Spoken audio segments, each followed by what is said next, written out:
أعوذ بالله من الشيطان الرجيم. بسم الله الرحمن الرحيم. الرحمن علم القرآن خلق الإنسان علمه البيان.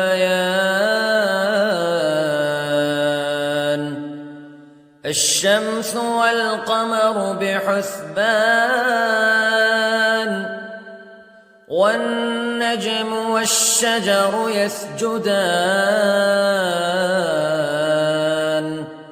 والسماء رفعها ووضع الميزان ألا تطغوا في الميزان وأقيموا الوزن بالقسط ولا تخسروا الميزان.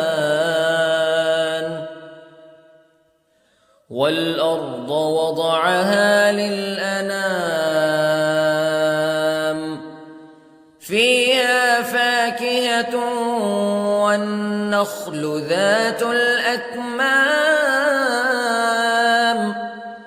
والحب ذو العصف والريحان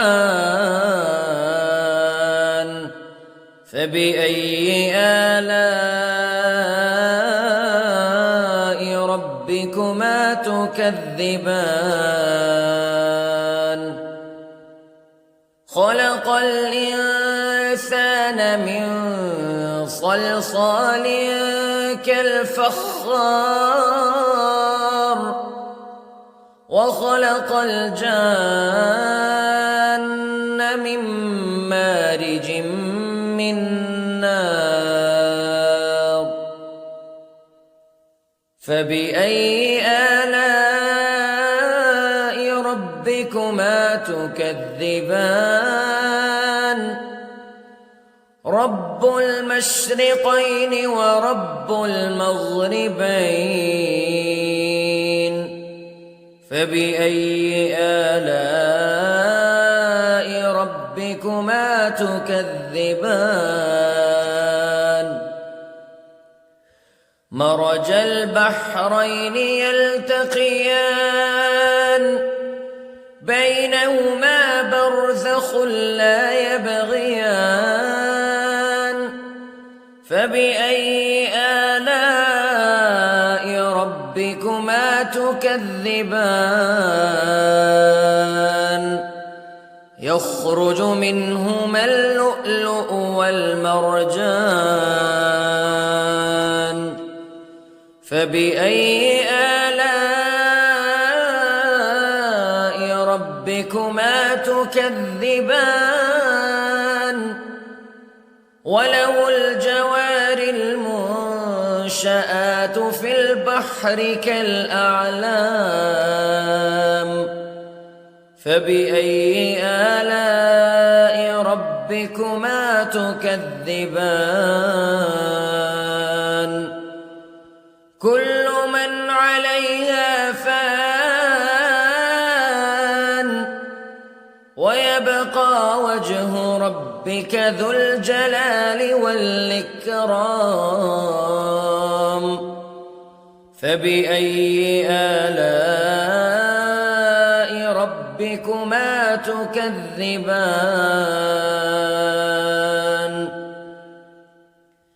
يسأله من في السماوات والأرض كل يوم هو في شأن فبأي آلاء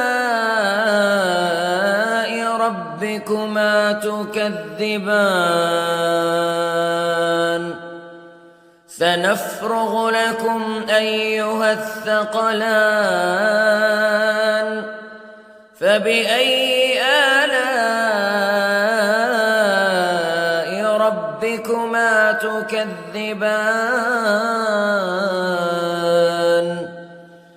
يا معشر الجن والإنس استطعتم أن تنفذوا من أقطار السماوات والأرض فانفذوا لا تنفذون إلا بسلطان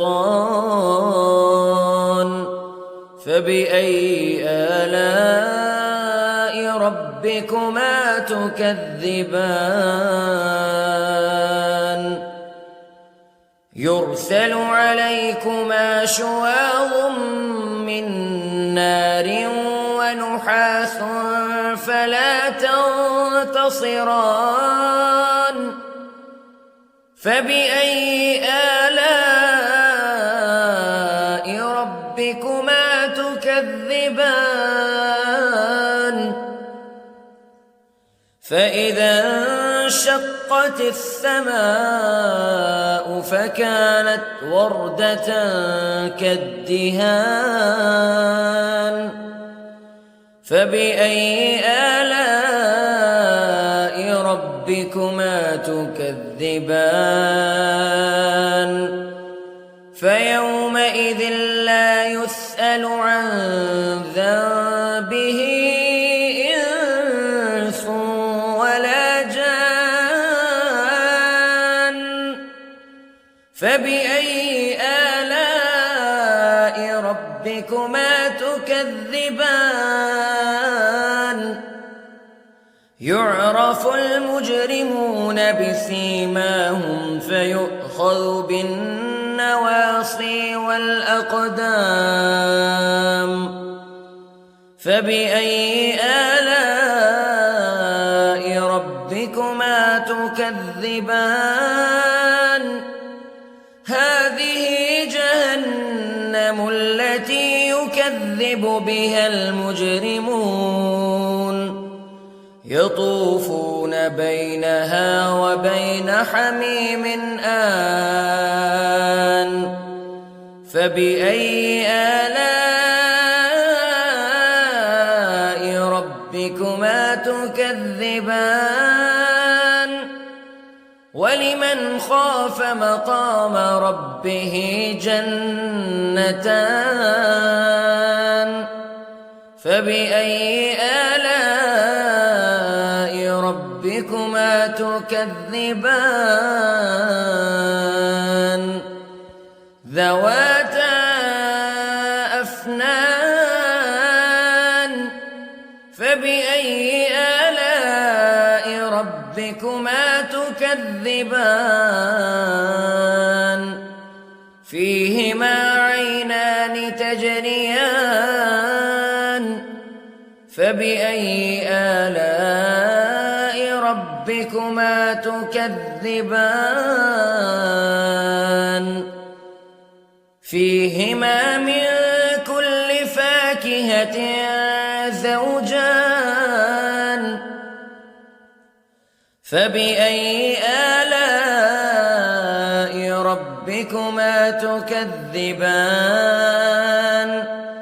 متكئين على فرش بطائنها من استبرق وجنى الجنتين دان فبأي آلاء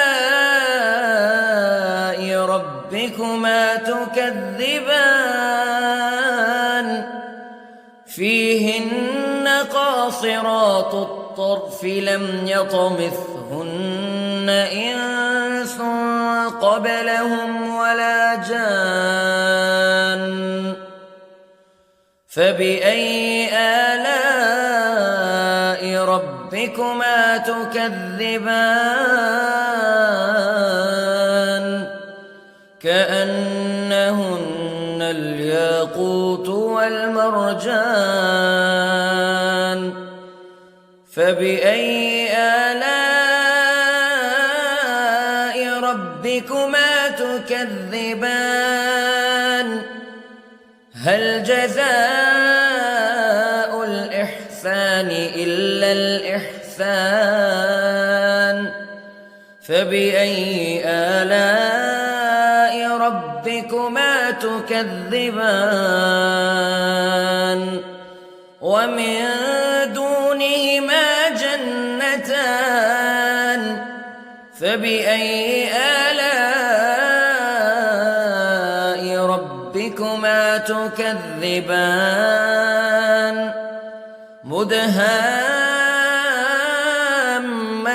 مدهامتان فبأي آلاء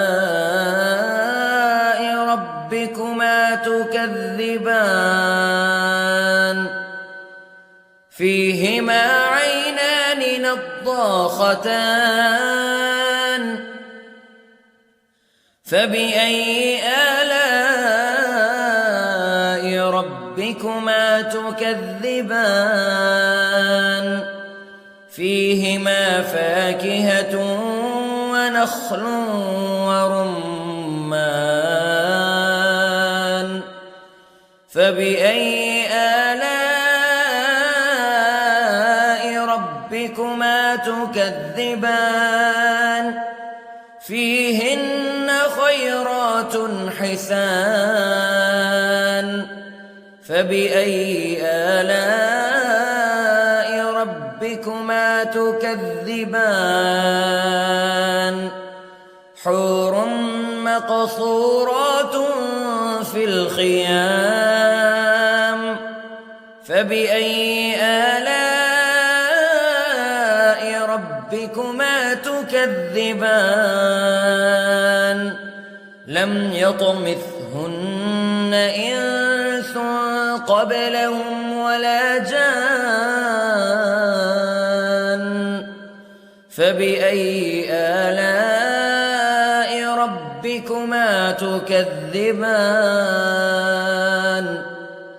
متكئين على رفرف خضر وعبقري حسان فبأي آلاء ربكما تكذبان تبارك اسم ربك ذي الجلال والإكرام